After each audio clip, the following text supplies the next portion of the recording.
Wrestling with the Future is live and on the air. I am your host, Psychic Media Angelo, joined as always by Jeff the Ref Robinson, the guru who knew. He's the Encyclopedia Britannica of pro wrestling. Hey, Ref, how you doing, brother? Oh, wait. I'm doing great. How are you doing, Andy? Don't answer that because I got two refs here. Oh. I've got two refs here. You're not the only ref in the house now, brother. You're right. I see another ref in the house. We're joined by Jim Old School Connolly from the great province of Canada, one of our smaller territories here in the States.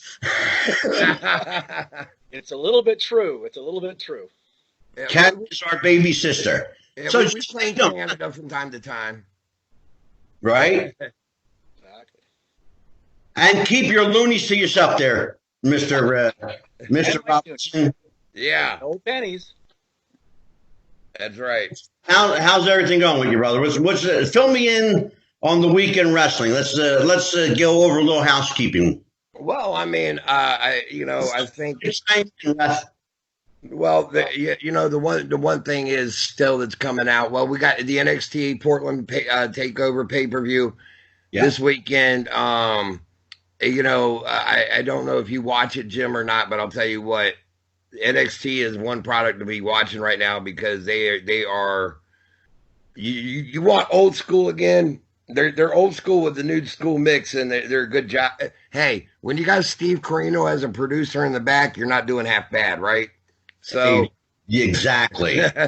Exactly. You got Steve Carino and Shawn Michaels as your producers. How wrong can you go? But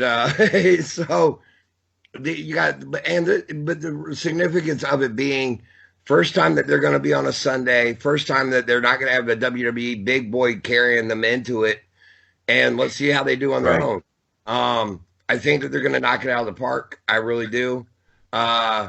Once again, Jeff, not to interrupt you, but everybody's kind of the same mindset that they have what it takes to carry this without the help from the big roster. They do. And I really believe they do. And Jeff, and I've been very vocal on this show about it. I'm not a huge WWE fan, but I love NXT.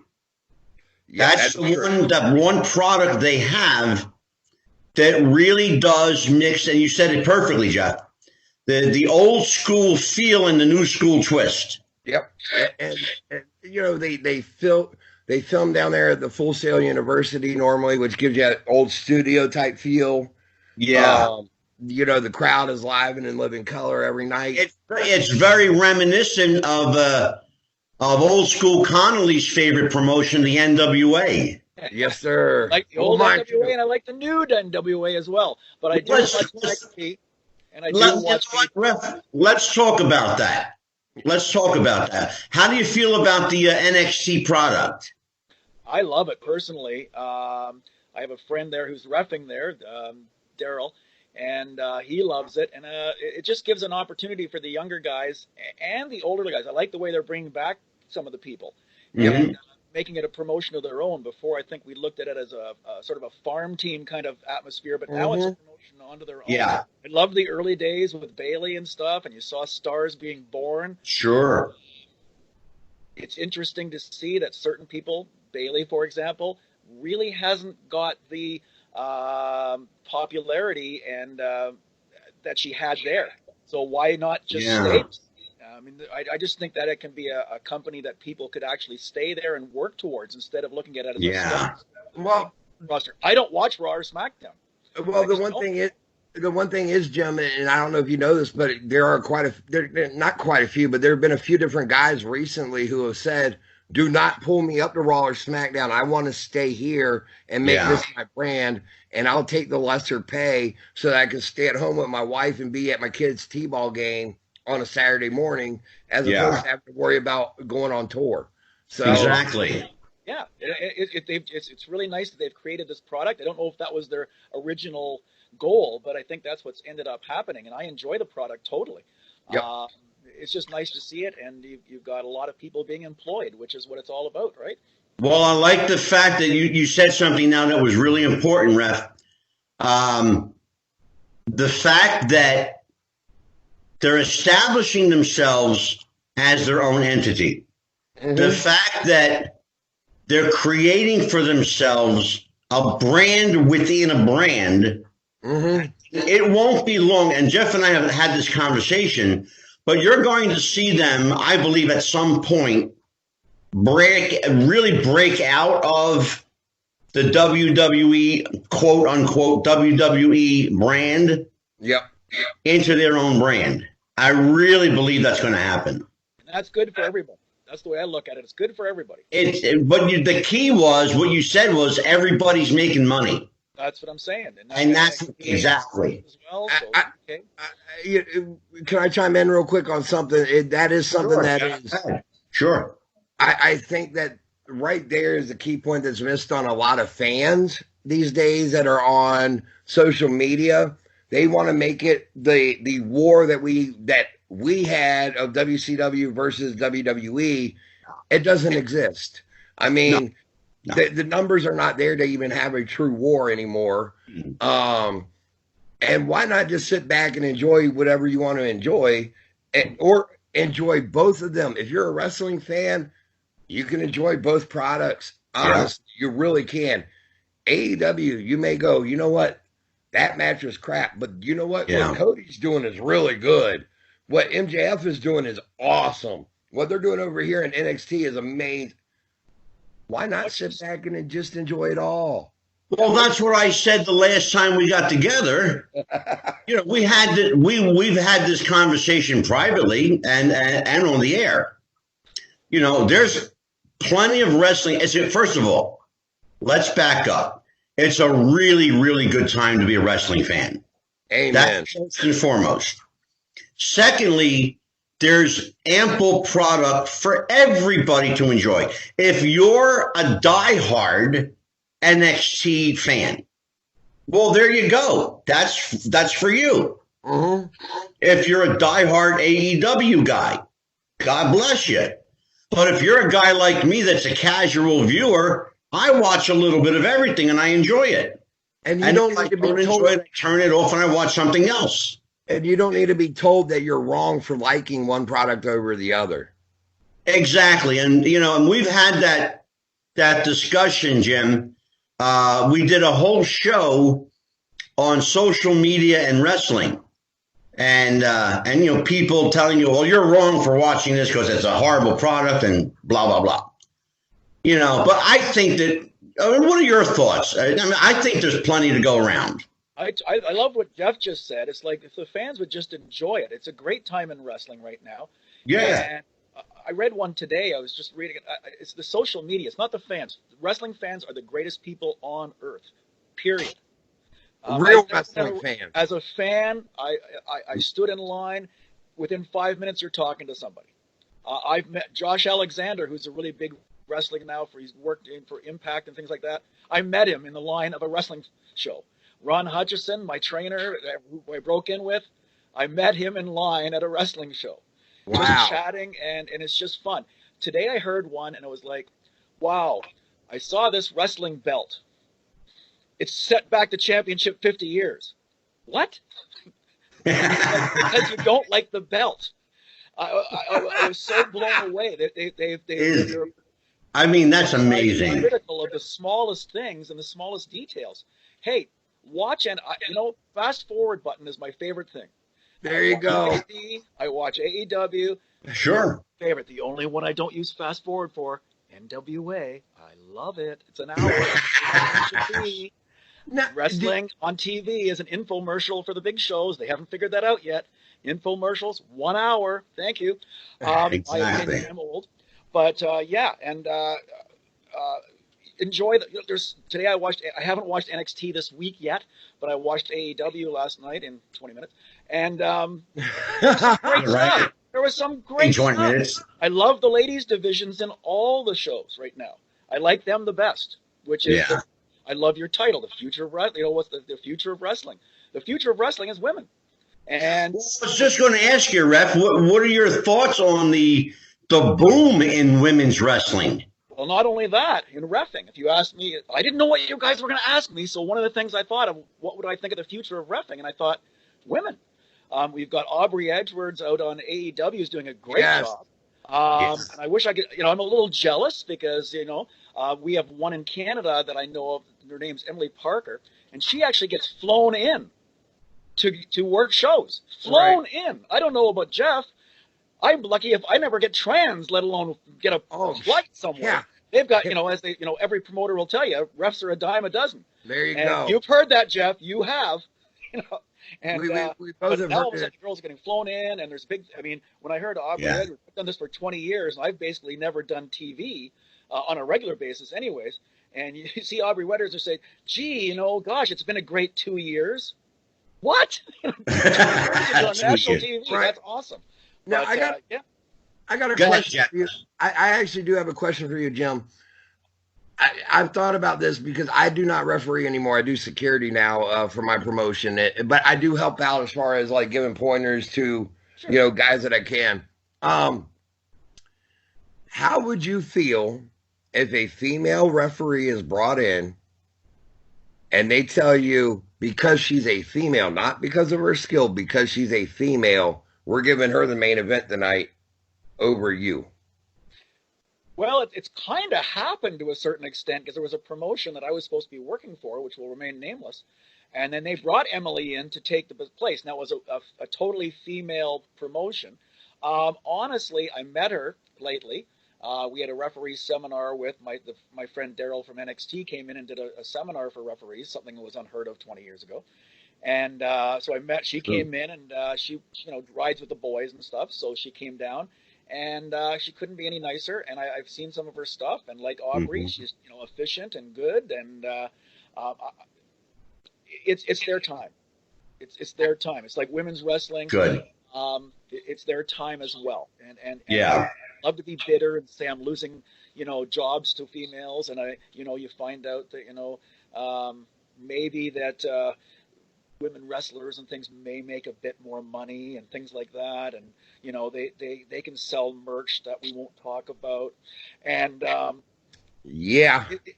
my best friend is a female wrestler, beautiful Bea Booker. She's amazing. Cheap plug, but I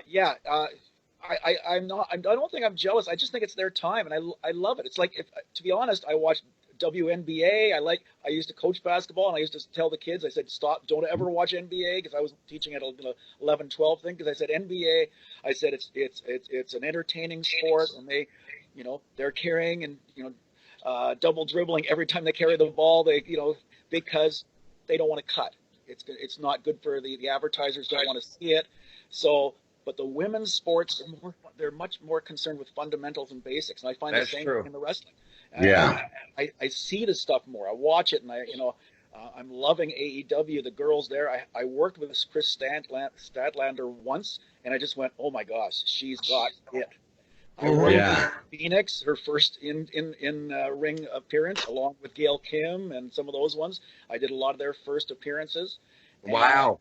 They had that whatever you say. But it's basics. Beth Phoenix, nobody, Rochester, New York, had a great collegiate background in wrestling. So even though she was green as grass when I worked with her, and she screwed up her spot, it was supposed to be my first bump. But that's okay, because she did, make it up by being wonderful and fabulous. But she had this great collegiate background. So she worked, the minute she locked up, you just went, yeah. Yeah, I agree. I mean, and that's something I think a lot of people don't realize, that us as referees, that we do when we're in there, we're dancing with them just as much. Well, we're going to talk about that a little bit later, Jeff, when we get into the full conversation. We're still doing a little housekeeping right now. Oh, no, I got you. I was just agreeing with him on that one. Now, I know you, brother, and I love you, but sometimes no, I wasn't going to go down there. I wasn't going to go down there yet. Okay. But back to back to the housekeeping deal. Yes. The one other big thing is, and I mentioned it on the Rest Roundtable, but I'll mention it here too. Simone Johnson coming in, Dwayne Johnson, The Rock's daughter, coming into NXT. Yeah. Let's have that conversation. Yeah, for sure. I mean, the girl's got a shadow, the size of the planet, cast over her right now that she's got to step out of. She's got some big, huge boots to fill. Oh boy! But her being the fourth generation female to come down that pipe and that lineage that she's got behind her, I think that she's going to do okay. But it's going to be up to the fans to not compare her to her dad. All right, Jim, what do you think? I totally agree. Great lineage. I'm a good friend of Ricky Johnson, who's Rocky's brother. So the people's uncle, as he's booked. Although he's my age now, so he doesn't do too much working. But yeah, it's a great lineage, and all I can do is wish her well. But I mean, everybody, your name will only get you inside the door. You have to prove yourself. And there you go. Well, Jim, we had that conversation the other night, and we had varying opinions on it. So I may as well get your opinion on it. Does the Johnson name inevitably help her, or does it hurt her to some degree? Oh, I don't think it definitely helps her. But as I say, she's going to have to work really hard. I mean, when Charlotte Flair came in, I certainly had my arms crossed saying, yeah, prove it. And the first match didn't do anything for me.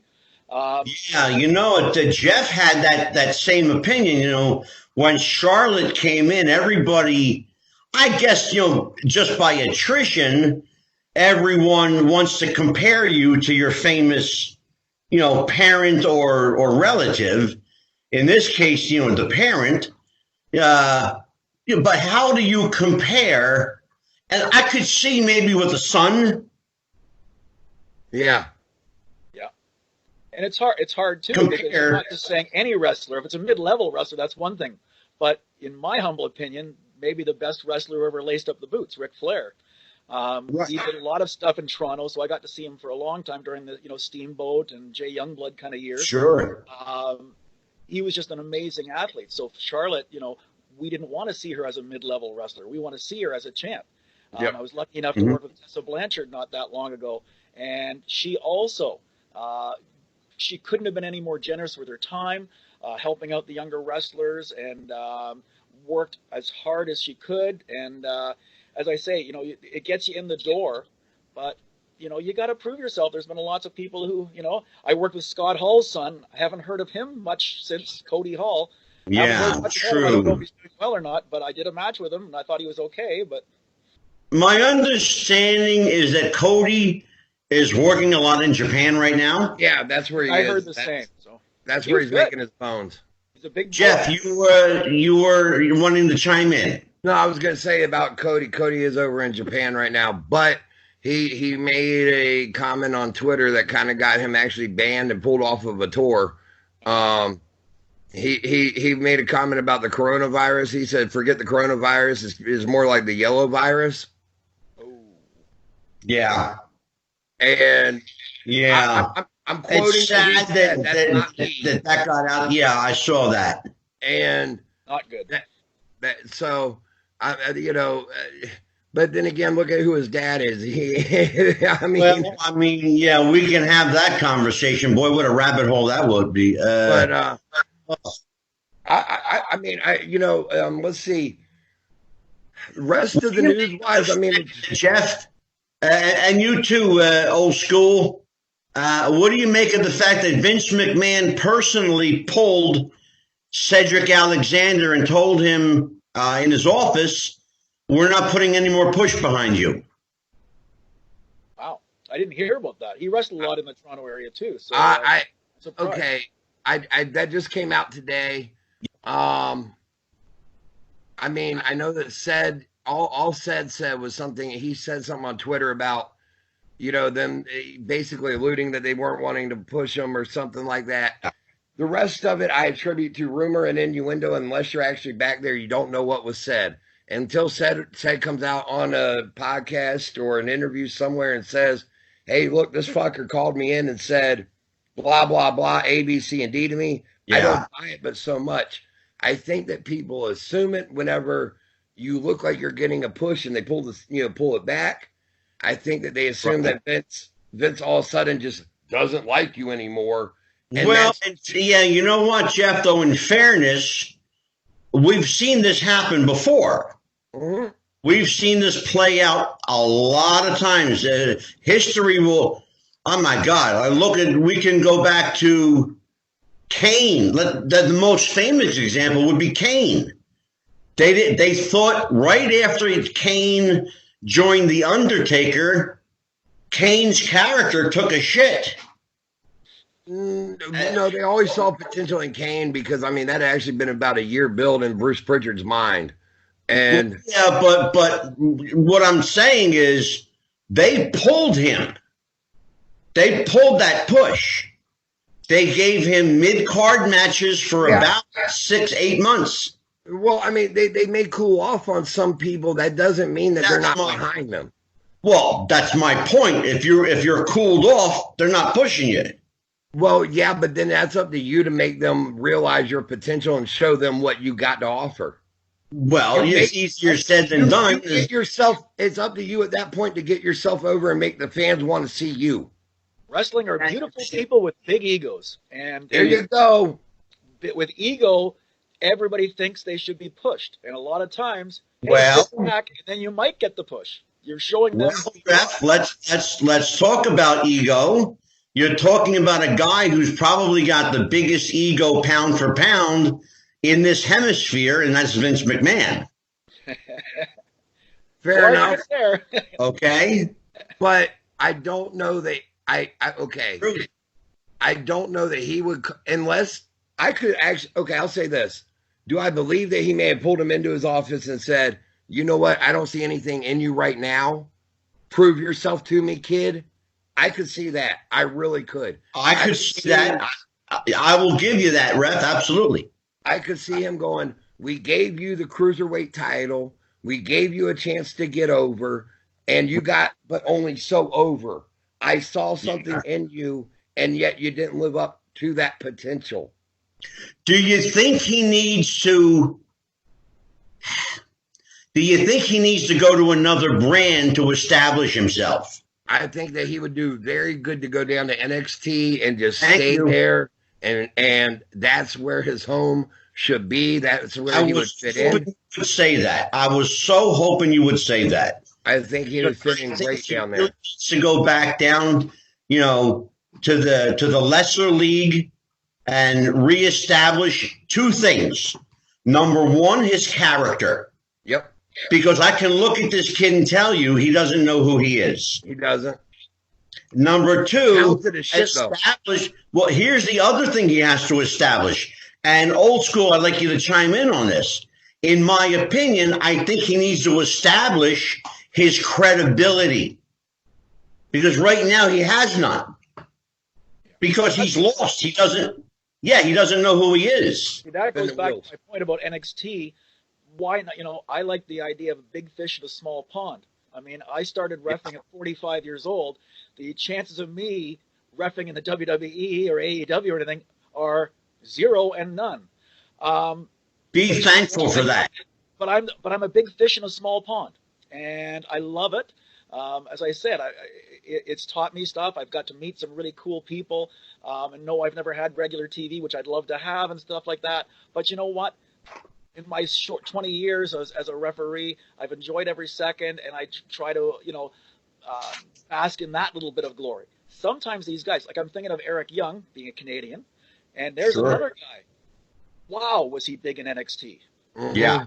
And what have you heard lately? Like it just went right down because his push, Brody Lee, another guy, not a Canadian, but certainly crossed the border enough times that we thought he was a fellow Canadian.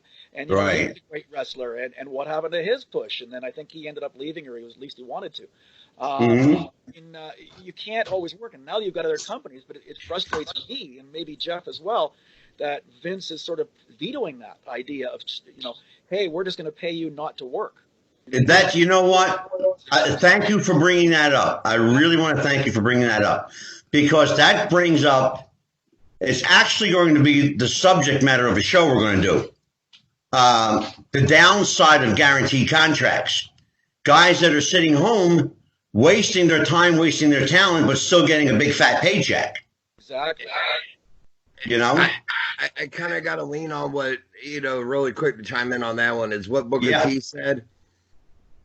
You can sit there and get that paycheck and enjoy it and enjoy being with your family and making that money and then flip that money into more money for yourself and your family and save your body in the process.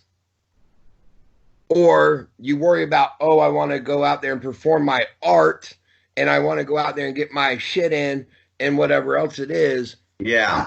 And in the meantime, what do you really get to enjoy your money? I mean, exactly. Like he said, that's Booker talking now. When he was that age, he wouldn't want to sit at home either. He was no. Well, what he said was, if they had offered him $1 million back then and not even promised him a world title, he would have taken it. He said because your ass, you would have. Well, I mean, his point was, growing up the way he did and growing up in the cities and getting the kid grew up with nothing. Yeah, nothing. He said when he signed for $85,000 his initial contract, he thought he was living large, and he said Dusty pulled him aside and said, "Listen here, kid, you're gonna make a lot more money than this." And not bad, Jeff. He loves to do his Dusty. All right, Jeff. So there's one more thing that we need to discuss before I officially bring Jim Old School Connolly into this conversation. One more thing, and that is the changing face of AEW. They have a brand new face. His name is Jeff Cobb. Talk to me about Jeff Cobb. Amazing talent. I don't know that they have officially signed him. There has nothing been officially press released yet.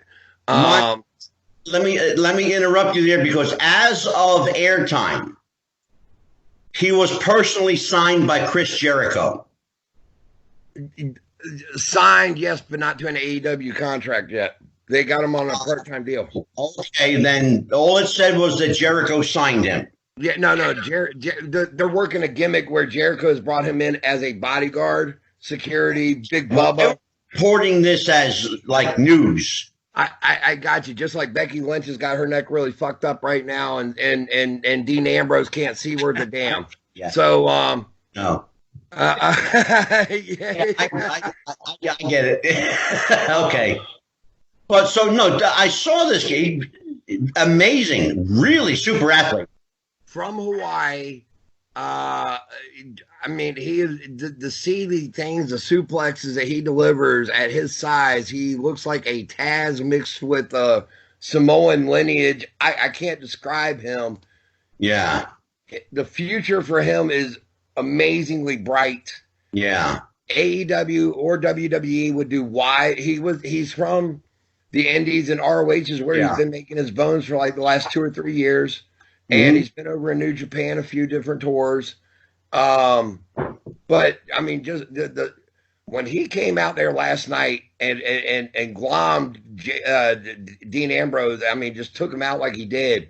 Holy hell. I mean, that place exploded when he came down that ramp, and he came down like a man with a mission. And that's how when you're going to do an introduction, that's how you do it, brother. Jim, what do you think? Chime in here, brother. I don't know much about Jeff Cobb. I know he's wrestled in Toronto quite a few times. I've just missed him every time. I've never got to work with him or anything, but what I saw last night was an amazing debut for sure. And I've heard nothing but good about him from the workers. So there you go. There's my 2 cents. Young guy, bright future. Anything else housekeeping wise? Nothing on my end. How about you? No, I can't think of anything. What about you, Jim? Is there anything that you can think of news-wise up in Canada? Still avoiding talking about NWA. I love it. Well, we're going to talk a lot about NWA tonight. Pardon me? So let me officially introduce our guest for the evening. Although he's been chatting with us for about the last 30 minutes, I'm going to put you over like $1 million.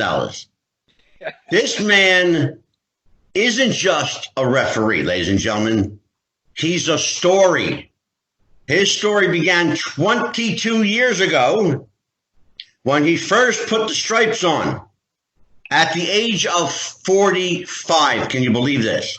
He became a ref at 45, decided, you know what, that's nice, but I want to wrestle a little. At 63, he puts the tights on and starts taking bumps. Why not? His name is Jim Old School Connolly. I just call him Ref. Welcome to the show, Jim. Thank you, sir. And I'm going to straighten you out right now. Jim Connolly is actually my shoot name. My gimmick name is Old School Eddington James. There you I go. love it. Tribute to my dad. My dad's name was Eddington, so it's a little tribute to my dad. Yeah, I love doing this stuff, and I told you earlier that I broke in with Ron Hutchison, the trainer of Christian, Edge, Trish Stratus, Gail Kim. I know they had other trainers as well, but he was their first, and Christian was interesting, because the Christian Edge thing, because he actually won an essay contest. And Ron had an essay contest, and Christian won it, so he got his training, at least the early part, for free. So just a little local Toronto legend thing there. I'm about an hour and a half north of Toronto here, so when I referee 12 promotions, I guess, did 250 matches last year. Right. I'm on a little bit of a break right now. I was telling to Angelo a little earlier that I had a little incident. I'm not going to mention the wrestler because he doesn't know, and I don't want to ever tell him. And this is American. One of your American friends came over the border. It was a gimmicky thing where I had to do, Jeff will know about this, I had to do a run-in as one of my fellow colleagues got hurt. Now, in my case, it's a fast walk-in because I'm old. So I did this fast walk-in, and the minute I get in there, I know Cody Deaner was in the match, and he was giving her. And I got in there, and the big American man, who I will not identify because I don't want him to know, he was a super nice guy, about 250, 260, knocked me out. I decided, actually, we knew I was going to roll out of the ring because, and it was a high ring. So I rolled out of the ring and was on the outside.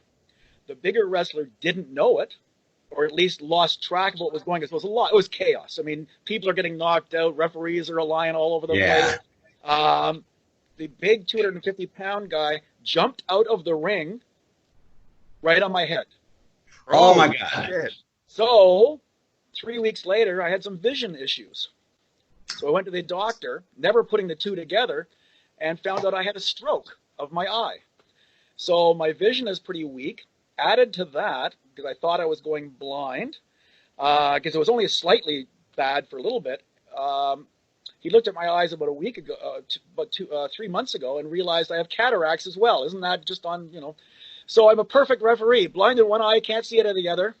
I get a needle in my eyeball. So let me repeat that for Jeff. I get a needle in my eyeball once a month. I'm going at 7:45 in the morning tomorrow to get my needle in my eyeball. And don't ask me what it does, because other than make the doctor richer. But so I can't, more than anything, I can still ref because I can't see. That's perfect prerequisite. There you go. However, the blessing in disguise. Yeah, but the blessing in disguise was, had you not been knocked out and had you not had a problem in your eye, you would have never discovered you had cataracts. Well, that's probably not seeing would have been a clue, but yeah, I mean, it all worked out.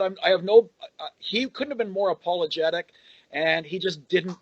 There was just so much chaos going on. He just didn't look down, and he jumped out. So he was totally relaxed, all 250 pounds on my side of my head. And, it's always, Jeff will tell you, I'm sure, it's never the big bumps that you take. It's always something silly. You're going down for a count and you twist your ankle. Oh, absolutely. And I've never really been injured. And as I say, maybe it's not connected, but I think it's kind of a big coincidence that it was, 2 weeks later. And I said, So Jim, you're clearly a guy who's passionate about your wrestling. I'm guessing or assuming that you've probably been, you're a young fella, so you've probably been a fan for probably 50 years or so, maybe a little longer. An excellent guess. I would say 50 years would be perfect. I started really getting into it in the late 60s and early 70s. In the early 70s, I'd go down to Maple Leaf Gardens. That's where I met Ron Hutchison, and I was saying Josh Alexander and some of the more famous people. I've met them in lines because wrestling fans are the best. And we became fast friends. And I hit him up 25 years later and asked him if I get a job. So I was supposed to be the commissioner of the AWF, his promotion, following in the steps of Trish Stratus, but had a pair of running shoes in the car one day, and he says, "Do you want a ref?" And I said, "Not really." And he says, "Well, you got no." And I was telling Angelo he destroyed my career in the first minute. Think of going in the dressing room, and Jeff will relate to this. He told the boys, he looked at them and said, "This is Jim. He's going to ref. He knows more about wrestling than you ever will." So Yeah, the my boys God. came to me and still do, a lot of them. My first match was Sin Bodhi against a local guy, and Sin, of course, turned into Kazarni in WWE. I see him most years in Vegas at Cauliflower Alley Club. And yeah, so that was the beginning of a career that I never wanted. And 20 years later, I haven't regretted a minute. And as I say, I love it to death. I'm enjoying my little bit of a break because Canadian winters can be tough, eh? And I don't want to drive in the dark with one eye kind of thing. So, yeah, so I'm taking a bit of a break, and I'm kind of enjoying it, but I'm working in a couple of weeks, and I'm looking forward to You it. know, as listening to your story here, it's amazing that some of the greatest stories come out of accidents. Oh, sure. And your career, let's be honest about it, it was an accident. Totally. 100%. It should never have happened. Never. If you planned it, it could not have happened any better. I didn't want to be a referee. I just happened to have the summers off because I was an elementary school teacher, and he was doing a 19 days in a row at a local fair. It's called the Canadian National Exhibition. It's a big fair. And he was doing every day the Ironman tournament, and he needed somebody. So to ref, who's off? And well, I'm not working. I got nothing to do, so I drove down to Toronto every day. And for the kind of money that Jeff made when he first started, nothing. And I made nothing for 3 or 4 years. And that's what I do begrudge. You were talking about, do I begrudge the women wrestlers coming in and referees? No, I begrudge people who get paid after their first year. I can tell you I'll tell you what. I'll tell you what, old school. In fairness to Jeff the ref, he was paid in hot dogs and Coca-Colas. Yeah, no comment. My best payday to date was a Subway sandwich coupon. Awesome. Yeah. I have been given coupons before. That's I drove 5 hours down to the show. 5 hours. Promoter knew I was coming down. He knew I was coming from the area I was coming from. Here you go, brother. All right, where's the money for my gas tank? Here you go. Well, Subway sandwich coupon is not going to put gas in my tank to get me back to the beach. I don't know. The fans don't really know that. I mean, no, they don't. On the indie circuit, because I've basically only done indie. I've done a few big shows, which you can ask me about later. But basically, I'm just an indie guy. And referees when somebody describes me, hey, I want a ref, I'll say, well, you're the gum on the bottom of the shoe. If it's a good match, you didn't do anything. And if it's a bad match in the dressing room, you are, I'm 65 years old. I've been screamed at by 20-year-olds. I drove 5 hours and you screwed up the match. And they are what I say. The wrestlers are actors, or whatever you want to say, performers. Yeah, and right. We are improv. Yeah. We don't know a lot. We don't know what's going on. I don't know what you're doing. And I get in the way. I'm old and slow. What do you want?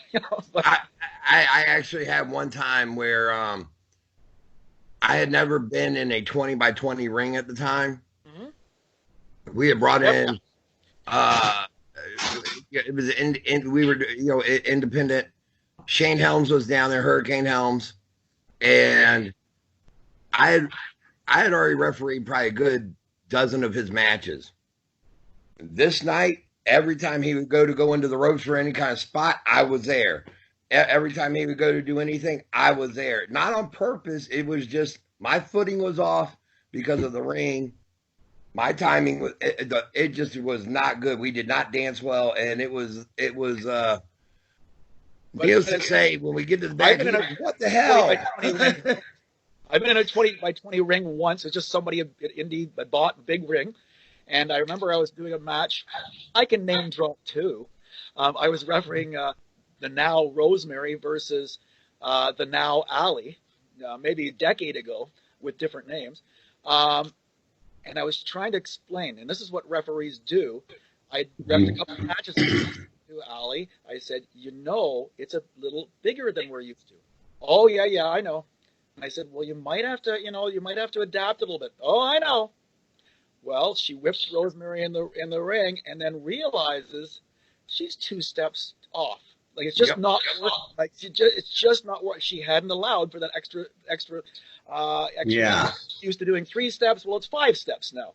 That kind of thing. Or you're whipping them in, throwing them into the ropes, and it didn't look good because Jim, it's funny that you talked about that, because Jeff and I, on one of the very first shows we did, we actually talked about the technical aspect of the ring size. Mm-hmm. Jeff, remember when we talked about that? I do. You have to adapt differently from a 16-foot ring than you do an 18-foot. From a 20-foot to a WWE size ring, which is 25 feet. Yeah. That's a huge, huge ring. Absolutely. And of course, 16 by 16 is pretty typical for me. Yeah. And, it's smaller, so you are in the way. You got giants like, Josh Alexander or something like that. Hopefully you know him from Impact. Oh, sure. I don't know if you know Mike Speedball Bailey. He's a Canadian guy who's doing a lot of Japan stuff, and a lot of talk about him. Mm-hmm. So I did a match with those two. Well, you try not. They always say, "How can you do it, old school? You're way too old for that." And I said, "You know what? In a 16 by 16, you can still just stand back and let them do their thing. But exactly. But you try to go from corner to corner to get out of the. Sometimes you don't get out of their way. You try, but it's a little bit more difficult. So I think there is a bit of a luxury with the 20 by 20 that I see on TV. I get a little bit jealous, but it would take me forever to get to the pin. Never mind. So it's interesting. Now, I introduced you tonight as Jim Old School Connolly. Yep. And right away, like a great worker, you went into gimmick name. Well, so here's my question for you. Okay. All right. I want to talk to you about referees as characters. Let's talk about a ref as a character. Well, up here, I'm known as Old School. And I always tell the guys, like, what I'll do is I'm pretty sure you guys know the floss dance and all that kind of stuff. I might do a little flossing before the show. Right. I make sure I talk to every single fan in between and before. I schmooze a lot. I'm a former teacher. I love the kids. And I try to, from bell to bell, I try to be a good ref, a serious ref. But sometimes I think I used the term earlier with you, Angelo, glue. We're the glue sometimes. Yes. And, one of the things we do in the ring is explain the story by little things we do, whether it's a long count or we try to do things to sort of glue the story together so they make sense. The wrestlers a lot of times are really, really into their moves. They want to get their shit in. And we have to tell the story sometimes by, doing the slow count or whispering to them something. Hey, slow it down a bit. You're not, they sometimes they just, they're young, a lot of them, and they don't understand. They know more than you do. But well, we had, how long ago was it, Jeff? About a month ago, we had Jimmy Valiant on. Right around there. We had him January 11th or right around that. Yeah. Okay. And when Jimmy Valiant was on, he said something interesting. He was talking to Jeff. And just to give you a little background on it, Jim, Jeff the refereed for Jimmy Valiant. Quite a few times. Yeah, and gave him some, ref pointers, basically. Yeah. And what he said was very interesting. He said, you're the director. We're the players. You tell us what to do. Without you, there's no show. Yep. Okay? So in that line of questioning, let me ask you, in your directorial duties as referee of a match, have you had a player or a worker, in this case, flip the script on you or go into business for himself? Well, I think there's all different kinds of referees. I never wrestled, at least not in the early years. And we're blessed in Ontario to have some great referees. Harry D is now working for Impact. Of course, the great Jimmy Korderas, longest running referee in WWE. At least Wrote a good book too. Yeah, great book. So we're blessed. We've just lost Daryl, who's now with NXT. So we have some great referees there. They're so much experience that they can actually call matches and actually whisper things. I don't do that. I always say, you're the wrestler, you're the boss. We're all different. And I said, all I want to do is, my favorite thing is to count 1, 2, 3. That's all I want to do. That's where I was going with it, and I'm glad. Nobody's really flipped the switch. As I say, you whisper little things. My biggest thing, maybe it's that teacher in me, is to protect them, make them safe. So it's like, hey, there's a little bit of water in that corner. Be careful. Avoid that corner. Hey, there's a little bump in the ring here. Avoid that. I'll whisper to them. Once in a while, we'll pass messages, that kind of thing. So it's communication, and we have, that's what our job does. Getting back to your thing about, I did want to get into a little bit, because I was telling you off air that being a character, and my character is there because I floss and I have fun with the kids and we joke. And I mean, I must admit, my ego is, we don't get paid well. I get, we're talking about gas money. That's about all I get. And so, when I get a little bit of cheering going, it's kind of nice when they, cheer for Old School. Right. I had a friend of mine, Cece Moss, up here. She sent me a thing. I couldn't make one of the shows, and there was an actual Old School, and she had filmed it, and I thought it was so cool. So I am kind of a popular character, and mostly just because I'm old, honestly. So a couple of years ago, I was telling Angela, I didn't tell Jeff this, but I actually sold merch, which is kind of a no-no. Well, the workers are not happy with that. And actually, mentioning Slam, the canoe site, there was an article featuring me a couple of weeks ago on there, and we talked about that. And the writer, Bob Kapoor, was telling me, he says, yeah, there's a lot of wrestlers that were mad when you sold merch. Well, I sold shirts. I sold out 100 in 2 weeks. I never did it before. I never did it after. And I was saying to Angelo, it's the only time, and these young guys don't understand it, it's the only time ever in my 20 years I made money. Go ahead, Jeff. I mean, I get where you're coming from, but I mean, I ran into that a few times because I would have promoters that would want to throw me into a gimmick of some sorts of whatever it was. There was one time there was a promoter who, it worked. It got me, keep in mind, it got heat, but it got me so much heat, it took away from the match. No, the promoter made me a gay referee. Oh, my God. I would actually come in with my shirt tied in a knot. I would go down to go for a count and to claim I broke a nail. Oh, my gosh. You're killing me. Are you kidding me? I would go to break them up in the corner and start rubbing and acting like I was enjoying it. But I've known you for how long, and this is the first I'm hearing this story. I tell you those stories all the time, man. I have no words.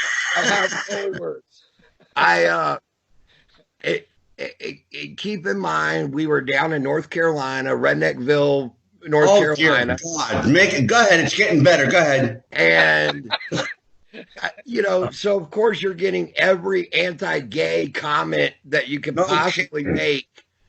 And shit.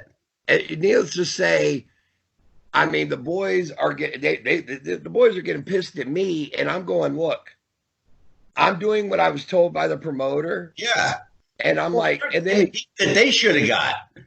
Then the promoter turned around and he said he would turn around and be like, how come is it my referee can get more heat than you sons of, Okay. I get that. And the deal was. Exactly. And you as a referee, even if you're playing a character, you don't take away from the heat of the match. Exactly. And we're all guilty of it. We've all done it once in a while. It's just accidentally happens, or you get carried away. The fans cheer or something, and then you realize that. We as referees, we hear those pots and those boos, and we want them every now and then. We really do. We do. Yeah. We do desire that. Let me throw this name at you, Jeff, because before you joined in, Old School and I were talking about a well-known referee that became a very, very hot character and got a lot of heat. Let me throw the name Danny Davis at you. Yeah, the referee Danny Davis, 1987, the British Bulldogs, led to them dropping the belts to the Hart Foundation, and he turned heel. The good thing was about him is he had already doing the Mr. X gimmick prior to, in addition to being Danny Davis. Yeah. And in fairness, we should tell people that he was a trained pro wrestler. Yep. So that's the other thing. But let me ask you, Jeff the Ref, what is your overall opinion? Because I don't think I've ever asked you this, and I'm surprised I haven't. What's your overall opinion of referees as characters? If it's called for and it's only going to be like for a couple months, 2 or 3 months during, and it's needed and it's called for, if you're going to turn it into an angle, whether they're turning into a manager or you're writing them out because they need time off, i.e., old school here when he just went down with injury. I mean, they could have had somebody come and gouge his eye out really quick or burn it or whatever and wrote it out. And then he comes back.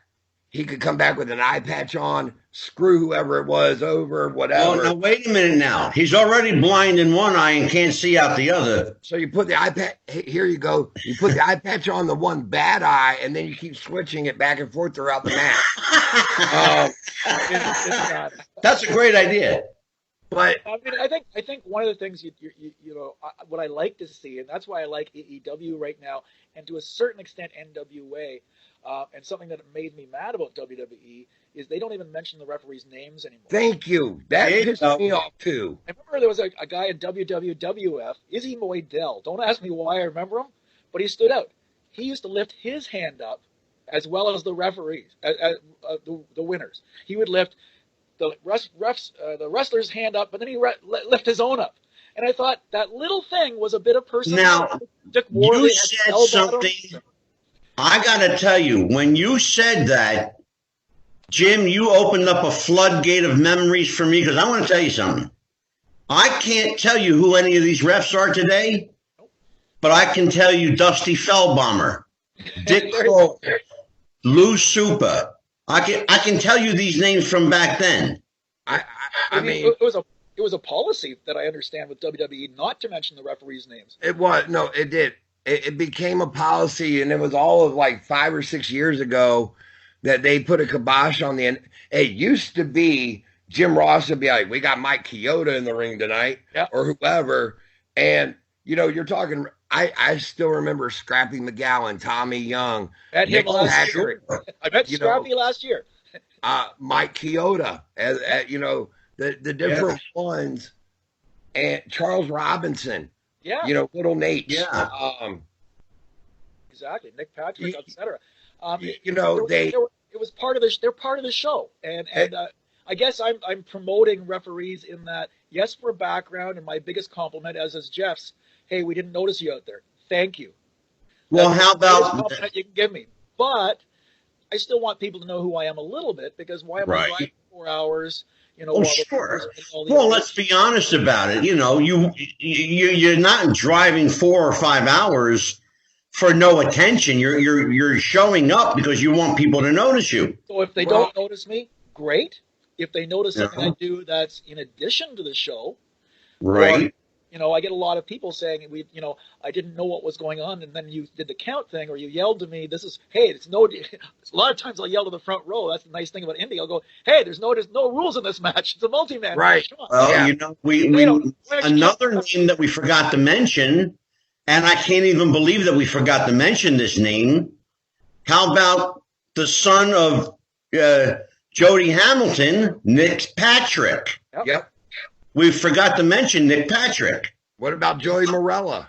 Joey Monsoon's adopted son.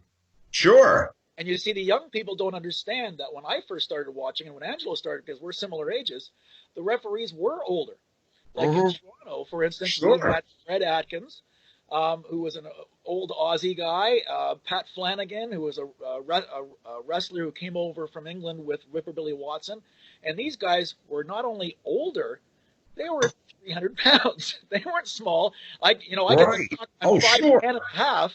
I'm 5'10" and a half. Oh, you're way too huge. You're towering over the wrestlers. And I'm going, well, that's true, but that's not a good thing. I used to get told that a lot. I would be told, brother, you're a great referee, but you're 6 foot and you're over towering, or you're making my boys look small. And it's like, I can't help that. It's like idea. And I can tell you, because I want to tell you both something that I know Jeff the ref doesn't know, and I know for sure that Old School doesn't know. The very first training I ever got was that of a referee. I trained at the Monster Factory with my friend Larry Sharp. Sure, yeah. And I learned to take bumps, ref bumps, by the way. Good. I learned to take bumps, and I learned how to work the ring. Yeah. And I will tell you, it was enough for me that I never want to be a referee ever again. Thank you. I take that. I take that actually as a compliment.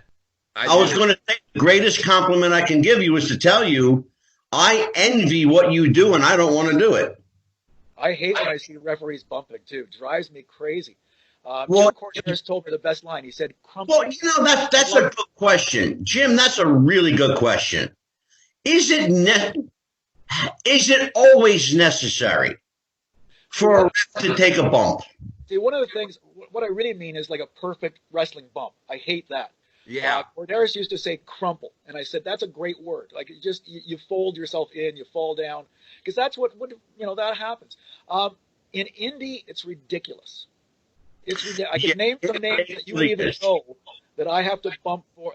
There's a joke with a certain wrestler that's he's on Impact. I'll tell you that. But my joke to him every time I've worked with him is, "What time?" And he says, "What do you mean? What time do I bump? What part of the match?" Yeah. Because every match he's in, he makes me bump, and I'm going, and I understand why. I get it.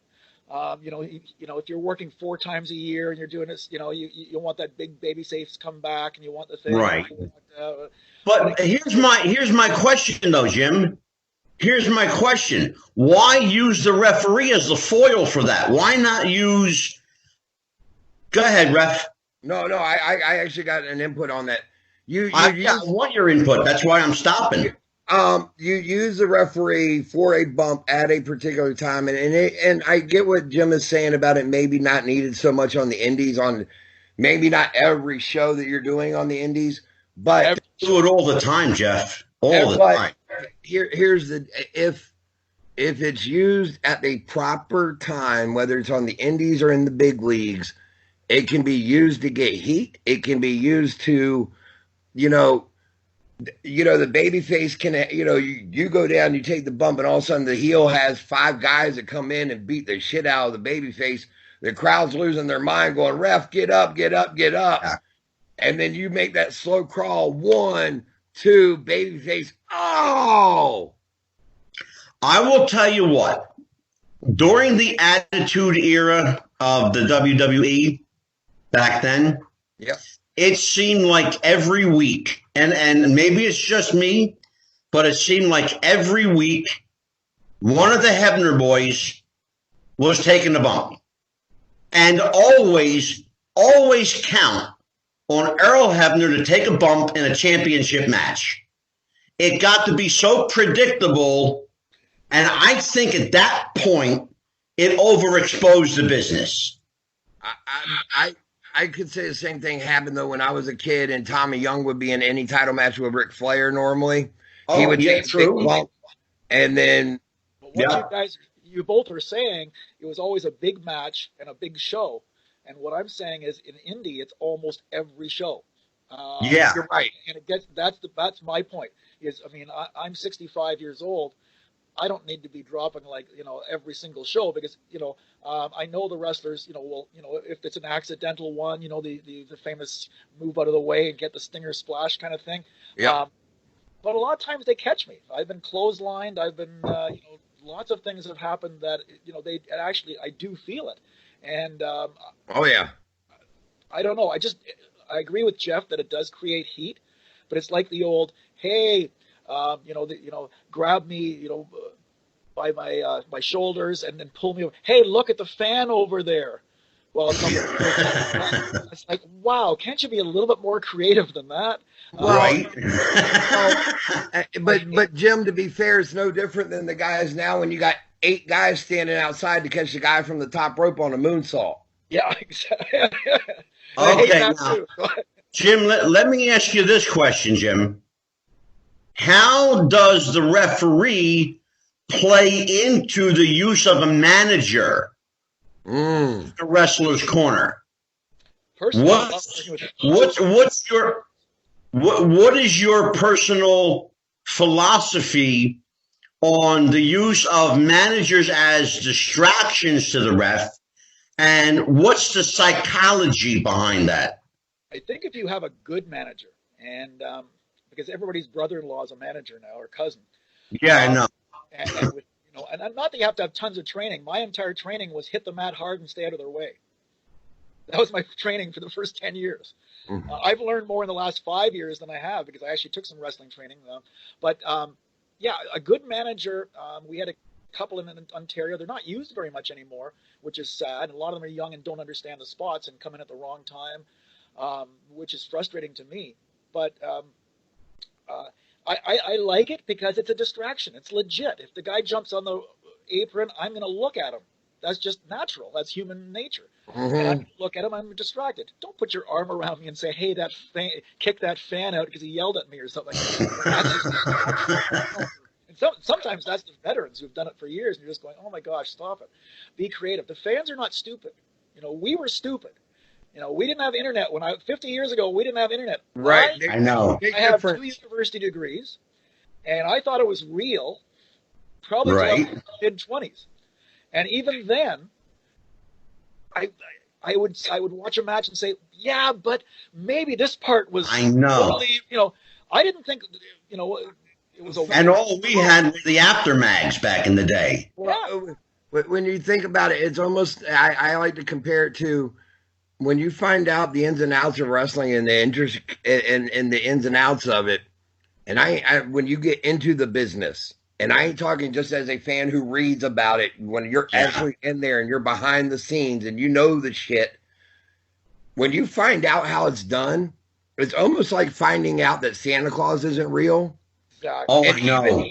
And even then you still want to go, yeah, but, because, for the first 3 years after my mom said, honey, I'm Santa, I'm going, you know what? If I don't totally believe in that big man, though, he still may not come.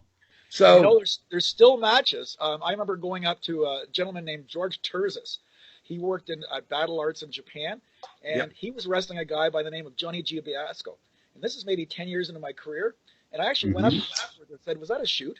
Because I've never seen you guys hit so hard in my life. Well, Johnny Giubiasco ended up changing his career and became Santino Marella. He is the least funny guy I've ever met or worked with. He is a shoot fighter. He's a serious fighter. Yeah, he is too. And my favorite wrestler, yes, he is. I mentioned him a couple of times. Right now, my current favorite wrestler in Canada that I work with a lot. I mean, there's so many great ones, but Josh Alexander. There's a couple of matches going, how do you not kill this guy? And 5 in my top 5 matches that I've reffed, I think Josh is in 4 of them. He always teases me and say I'm kidding him, but I'm going, no. And I've reffed Fit Finley. I've reffed a lot of guys. Josh Alexander is just amazing. But I think that it's a shoot. And I remember, now that I mentioned Fit Finley, I was doing a match with him against Harry Smith, Davey Boy's son. Just a great match. But and I don't have a lot of stories about ribbing in the old days and all that kind of stuff because, as I said, I'm an in-between guy. If I sit down at Cauliflower Alley with guys my age and Angelo's age, they're territory people.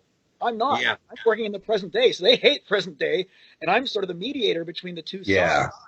But, I did this Fit Finley thing. Well, he worked Harry and myself the whole match. Oh, shit, I broke my thumb. The whole match. And I'm saying, Harry, protect him. Don't go to the other side. That's his bad thumb. And afterwards, I said, the match is over, and I go, Fit. And I said, how's your thumb anyways? What thumb? No problem. He just worked us the whole match, and he just thought that was the funniest thing. So if you want to see a picture of me, look at Wikipedia under Fit Finley. There's an actual picture of me reffing him. So there you go, proof. There you go. He sold the thumb the entire match. Sold it to Harry and me, not the fan. I don't even know if he played it to the fans. I have a, you know what, Jeff? For himself. Like, how many matches? Jeff, hold on a second, Jeff, because I got a question for you and for Jen. Yeah. How important, and this is maybe It's throwing you off a little bit. But how important is the promoter in what you do on any particular night? Very. For me, it's really important, and we have two promoters. I'll tell Eddie Osborne is probably my biggest promotion is called 365 Pro Wrestling, was formerly called PWA. Oh, And, sure. and Sure. we have a pre-show meeting, and he always says, and he actually lives in Vancouver and owns our promotion in Ontario. If you know your geography, that's not close. But he'll say, "Don't make the ref look stupid." Yep. That's the last thing said every single match. Don't make the ref look stupid. Jeff, how about you, Jeff, with the Mr. Bradshaw? Oh, I mean, the Travis promoter, Bradshaw. yeah, no, the promoter is definitely, I mean, as far as like giving the referee the finishes and so that they know the finishes or where they're, you know, what spots are going to be needed for if they got to take a bump. If they're going to be doing a pull apart, if there's anything, you know, the promoter is needed to they are the go-between between the boys and the, you know, I mean, the promoter, you know, they dictate to you on how long the match is going to go. Sometimes, you know, Travis doesn't do it, but I have worked with promoters in the past who would tell me, I need the guys to go 15 minutes. Keep your eyes on me. If I go like this, or I wiggle my nose, or I or pick my nose and eat my booger, you know, whatever it was, you know, they would say, you know, that's your go home cue. All right. It's a hell of a go home I don't see that anymore. I don't see that anymore. Like when I first worked with Ron Hutchison, he used to do the glasses. You know, if he took his glasses off, take her home. But I haven't seen that in a long time. And a lot of the promoters, and I don't know, they have gotten away from it. I don't want to get people in trouble, and I love everybody. I really do. I love everybody. But there's a lot of mark promoters out there, young guys, and they want to please the wrestlers. Jim? Nothing I do is right, and it's the wrestler, and it can be the wrestler who's 24 years old, who's hot now. They don't do anything wrong, and, you know, it must be the ref's fault. Let's fire the ref because he's Jim, I got a question for you. Well, I actually, go ahead, Jeff. I'm sorry. Go ahead. Go ahead. I was going to take something back now. It was actually about 20 minutes ago, but you were talking, Jim. You had said you don't really like to have to call a match for the guys in the ring. Have you ever had that position, though? Because I myself used to be thrown into that a few times. You got two greenhorns who get out there and they just freeze. And they go, oh, shit. What do I do? Yeah. Good question. Deer in the headlights is what I call it. Yeah. And exactly. It's mostly been women. I have a thing for women wrestling. I don't know what it is. I just love them. But a couple of times that's happened. And what I've learned, I asked one time it happened and it was death. It was two wrestlers standing there looking at each other. Yeah. So I asked a wrestler after, I said, what would you do in that case? It's never happened to me before. I wasn't expecting it. And he just said, always tell them and remind them it's a fight. In a real fight, would you stop? Right. Oh, good point. So, grab a rest hold, grab a headlock. You know, do something that you know. I would just always yell, snatch a headlock, and then I do that now. The headlock is my favorite now. Now let me ask you the opposite end of that. What about the people that always have? And I love this expression, Jim. I love this expression, and Jeff knows where I'm going with this. People who say, "Ref, just let me get my shit in." I love when people say that. Let me get my. I think I've used that tonight already. Yeah. It's bad. The other to add something and something that Jeff and I have been talking about is it's changed a bit in the last few years. On a similar note, the finishes. And talking about getting your shit in. So I remember there was a couple of years ago, one of the local wrestlers was going to do a kill switch for the finish. So, kill switch. 1, 2, 3. And he looked at me and said, not that one. What? Oh, are you kidding me? And guess who got the shit? You know, what did you count it?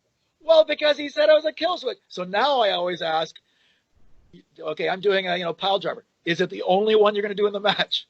What's the move you're doing right before it? Just so I'm looking for it. Because, you're doing a Josh Alexander match.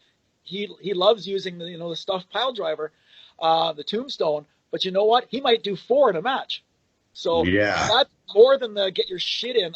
I find it really hard to do finishes anymore when you're of our era. When a pile driver was a finish, an elbow drop, Tony Parisi. That was Yeah. that was Jeff, I know you have a question, Jeff, but I got a question for you.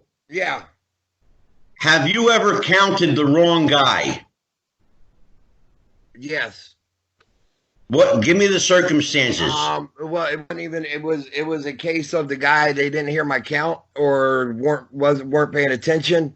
They go in. I'm 1, 2, knowing the guy's supposed to kick out, knowing the guy on the bottom is supposed to be the winner.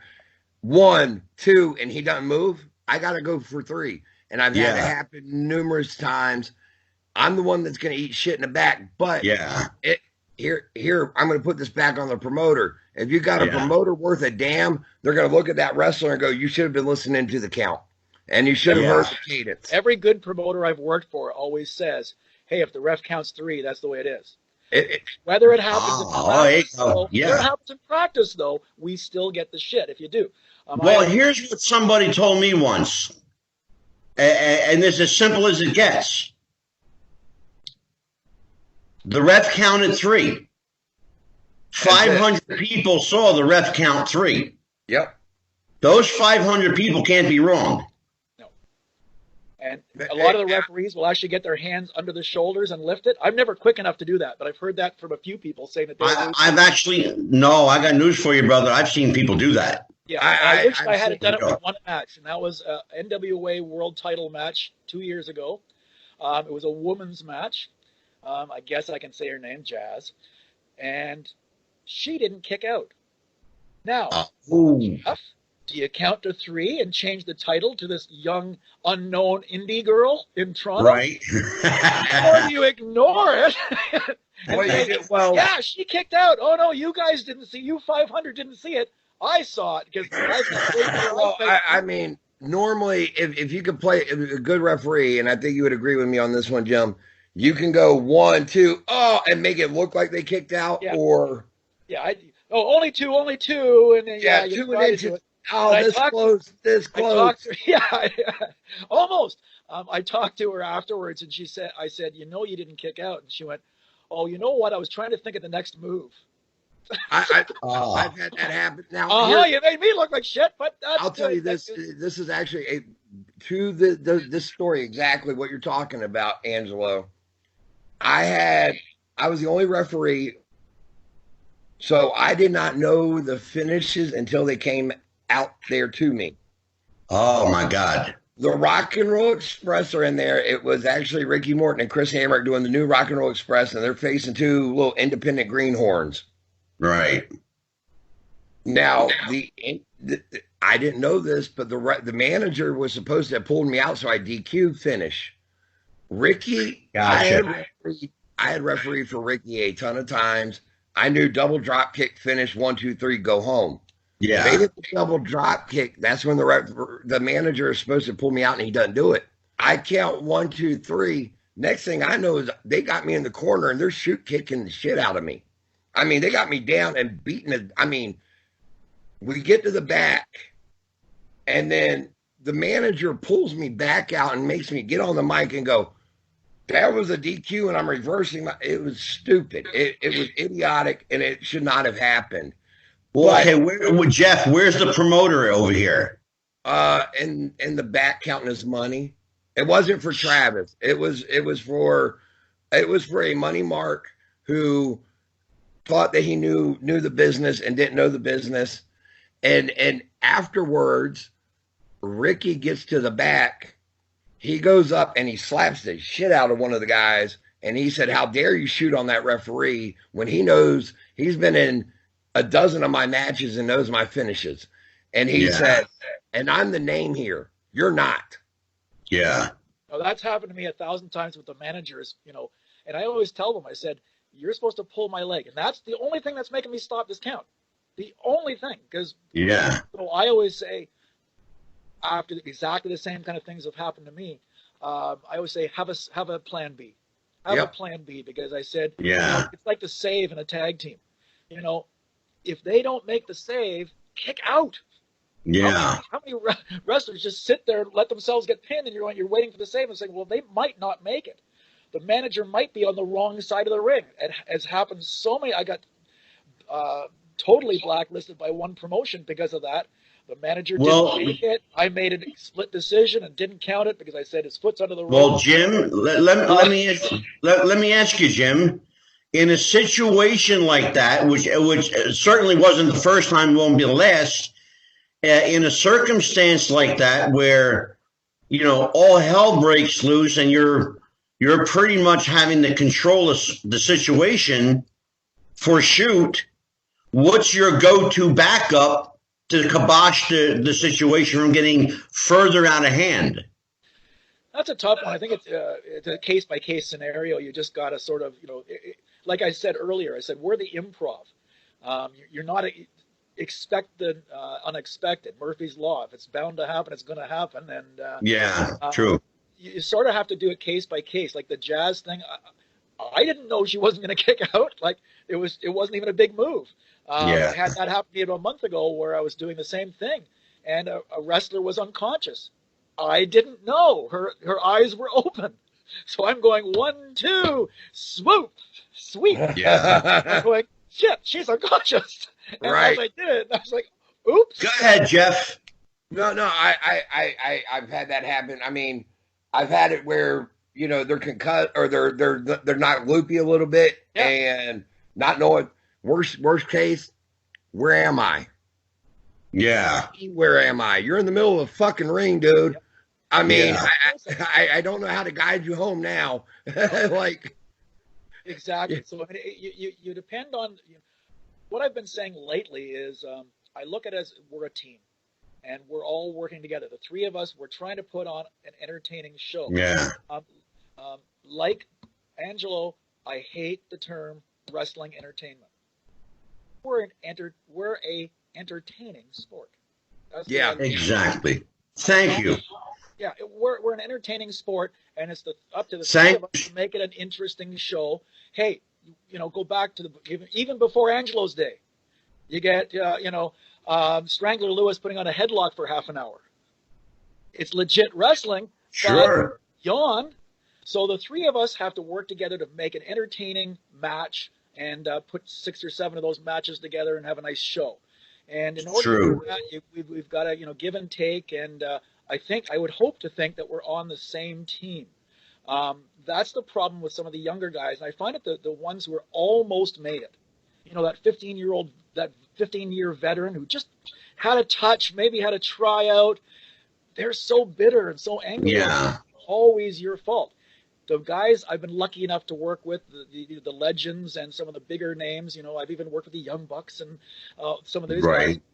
I've never had an issue with them. They get it. They get it. We make mistakes and we're part of a show and they make mistakes and nobody. I've got a question for both of you.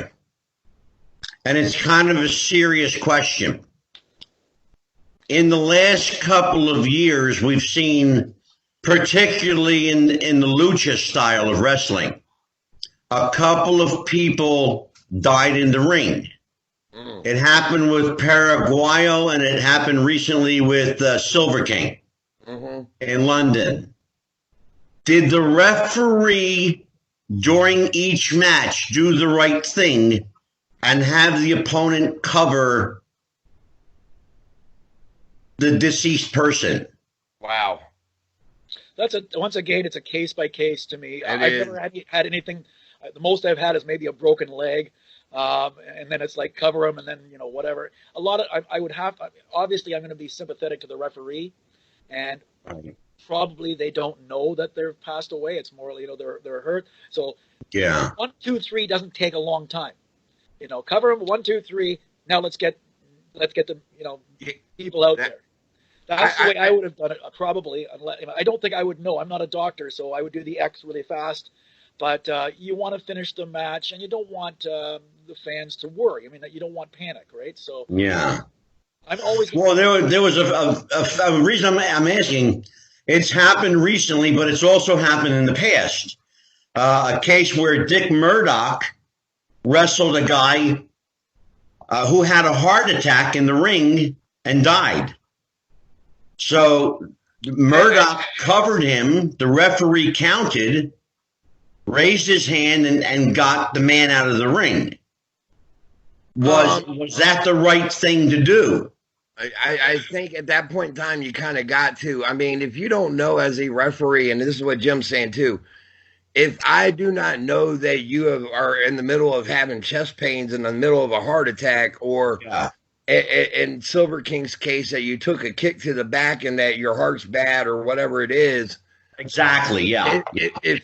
If all you did was crumple to the mat, my initial thought, just like Jim, take it home, 1, 2, 3, throw the X up. Let's get everybody from the back out here really quick because we got a problem. Yeah. But I'm not going to sit there and go, hold up, your opponent, he's not answering me. He quit breathing. Everybody, he quit breathing. He quit breathing. You don't want to panic either. I think what bothered me in the case of Silver King was that he was in the ring for a good 6 minutes dead, and they were still doing things to him. I don't think that anybody knew that he was dead because he was still quivering. That's a bad spot to be in. I'm not saying that. If you're the referee in that situation, God bless you, man. My heart goes out to you because I don't know what the hell I would have done. I mean, I think that referee at that point in time handled it the best way he could. You're absolutely right, Jeff. You're absolutely right. And you have to remember the wrestlers lie to you too. There you go. Nobody ever admits that they're hurt, and it really makes me mad. You check on them, and I mean they're doing these devastating moves, and then they're limping or something, and you're going, "Are you okay?" Sure. Referees have a little, thing we do, squeezing the hand. And I'm sure Jeff knows what I'm talking about. Oh yeah, and, half the time they don't do it back, and you're going, should I call it? I don't know. After the match, I give them shit and say, look, I said, we're a team, and you got to, you've got to tell me in however way you say, are you really hurt or are you not? I don't know. I can't. Yeah. You get a pile driver from Josh Alexander. I'm sorry, or Jeff Cobb or somebody. To me, yeah, that looks serious to me. And if you're really playing, you know who the biggest offenders are? Boxers, professional boxers. Because they'll never tell you they're hurt. No, gosh. The referee will say to a boxer, he'll look in his eyes. Yeah. And if this guy's eyes are all over the place and he's glassy-eyed, you got two choices. You either rub the gloves and say, okay, go ahead, or you look at him and go, that's it, done. And I think Jeff will tell you it's experience too. I had a gentleman last year, Justin Sane, his name is, and what he did was I've worked with him so many times. So he was doing a move, and he was just doing basically a body slam, and I saw his leg buckle a little bit, just a little bit. I did the X because I know him well enough to know that was not part of the show. That was not part of the thing. I knew him well. And he thanked me afterwards and said, yeah, I probably would have kept going. He said, you're right. And he was out for 6 months. Jim's right because and I think it's just athlete mentality of they can keep on going no matter what. Even football players who have been knocked doozies and they're like, no, coach, put me back in the game. I got it. And it's when as a referee and you go to them and you're going, I just saw your knee buckle and your leg went to the right side. Are you okay? Yeah. Well, brother, you're dragging your leg behind you. Are you sure you're okay? Yeah, I'm fine. No, you're not. Yeah. And now it's up to me to protect you from yourself. Exactly. And now to call the match. There's always a lot of talking going on in that ring that fans don't seem to notice. Because when I watch a match, I'll tell you what, speaking of a lot of talking, this was a fast hour and a half, I got to tell you. It really was. It went by really quick. It sure did. Jim, if you're up to it, I would love to bring you back again. Oh, please. I'd love to. Jeff, come on the round table. I'll talk about my wrestling career at 63. I'll talk about my wrestling career. I was just going to say to you, Jeff, what's coming up on the Refs Roundtable? Oh, well, you got me and Mike. We're going to be up there this Tuesday. We may have a guest. We may not. We may just be just the two of us. Who knows? Okay. As I teased, there is going to be the infamous catfish story between that me and Mike back before cell phones existed with your picture, and you went by, what do you look like? And the girl would tell you, and a girl happened to say she looked like Cindy Crawford, and woo, she looked like she may have come from the backwoods of Canada, needless to say. If you get my point on that one. Oh my God. Anyway, we were. Well, plug your social media, kid. Right.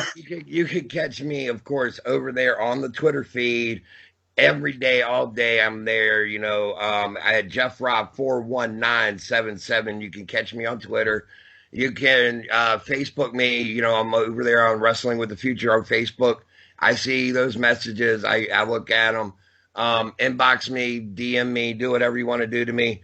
Well, I shouldn't say that, but anyway, and Vanguard Championship Wrestling. We got a show coming up March the 14th, Hampton High School, raising money for the Hampton Crabbers over there, and going to do another big event for another school. And we're bringing in the only Sergeant Slaughter is going to be coming in, and that's going to, yes, sir.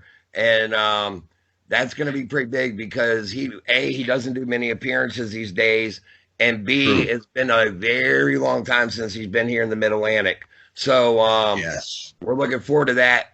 And you can go to vcw-wrestling.com for your tickets, or check them out on Vanguard Championship Wrestling over there on Facebook, and that is where you can find all that info. Oh, by the way, I went to my favorite restaurant, and yours, Angelo. Oh, you went to see our friend Nunzio at El Forno Restaurant. I sure did. 1535 Holland Road in Suffolk, Virginia. There you go. That's our favorite place. And I'm going to tell you what.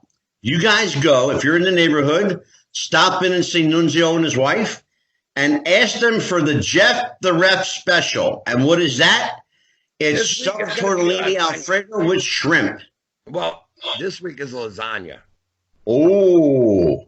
With a special sauce with sausage and meat, and it's delicious. Oh, are they going to, do they deliver?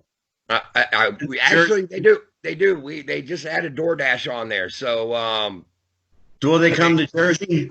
No, I wish. I think if you paid them enough, they might. Oh, well, I'll tell you what. Again, I want you to really check out our friend Nunzio at El Forno Restaurant, Italian Restaurant and Pizza. It's at 1535 Holland Road in Suffolk, Virginia. Tell them Jeff the Ref and Angelo sent you. There you go. Jim, your social media, your Twitter, your Facebook. You got me hungry. I don't do the Twitter, but I have Facebook and I have Instagram, and that's at Eddie Old School, one word. And check out my YouTube station, and that's Old School Eddington James. You can actually see me wrestle. All right. It's very quick. Excellent. Don't blink. Don't blink, because Wardlow chases me out of the ring, and he's a big boy. AEW's Wardlow. Well, yeah, just before he became famous, he was still a big guy. There you go. And at Wrestling with the Future is our Twitter. You can find us there. You can reach us on Facebook. Wrestling with the Future. We are on YouTube, Wrestling with the Future. You can find us on Google Play, Stitcher, Spotify, iHeartRadio, iTunes, Podbean, and Podbay. You can also find us on Twitch TV soon. We will let you know when, but we're going to be on Twitch TV. And you can find us coming soon also on Daily Motion. So we will have 3 video outlets for you, as well as our YouTube. Also, the big news this week, we got merch. See, Jim Connolly, Old School Ref, he's not the only one who sells merch. We got the Wrestling with the Future t-shirt. Yes, sir. In print right now. They will be available in 1 week for sale. And you can pre-order them now, correct? You can go right onto our Podbean site. We've got a link up. We can go to our Facebook site. We have a link up. And once again, it's Wrestling with the Future on Facebook, at Wrestling Future on Twitter. We are Wrestling with the Future on YouTube. Everywhere else, just Google us, Yahoo us. Wrestling with the Future. We're there. We're like shit. We're all over the place. We are all over the place. Again, the T-shirts are going to be available in large, extra large, and 2X. And I'm having a special shirt made for Jeff. And he'll Big Daddy size. Yep, big man size. That's right. I got to tell you who's coming up this week. We had a big couple of weeks coming up.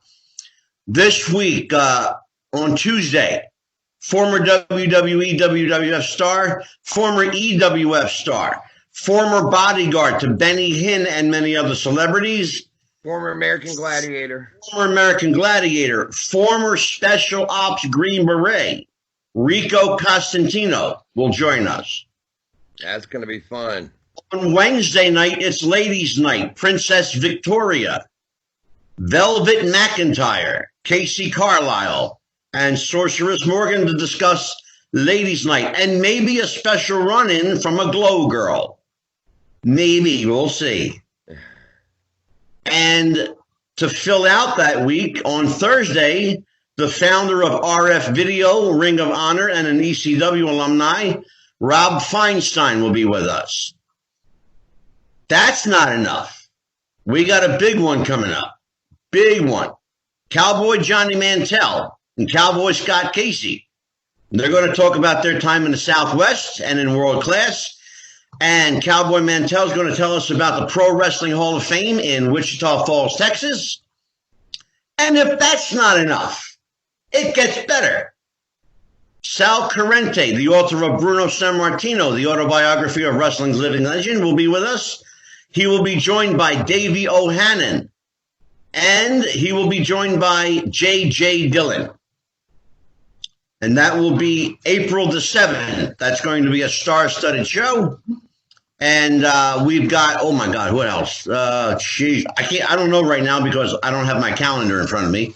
But we've got a busy couple of months coming up. So join us every week, every Tuesday, every Thursday. Join Jeff the Ref's Roundtable. And join his co-host, Mike Kelleher. By the way, let me plug Mike's show, Legacy List with Matt Paxton, featuring Mike Kelleher. He's the stuff guy. Self-described stuff guy. Yep. So on behalf of Jeff the Ref, I'm Psychic Medium Angelo. Thank you, Jim. Old school, or I should say Fast Eddie Money, or fast. All right, I forgot that quick. Do that again, Fast. What is it? What's your name? Your work name? School Eddington James, and this is Old School. Eddington. 1, 2, 3. I'm out of here. There you go. Take care, you guys. All right. Goodbye, everyone. Have a good one, brother. Good night. Bye-bye, everybody.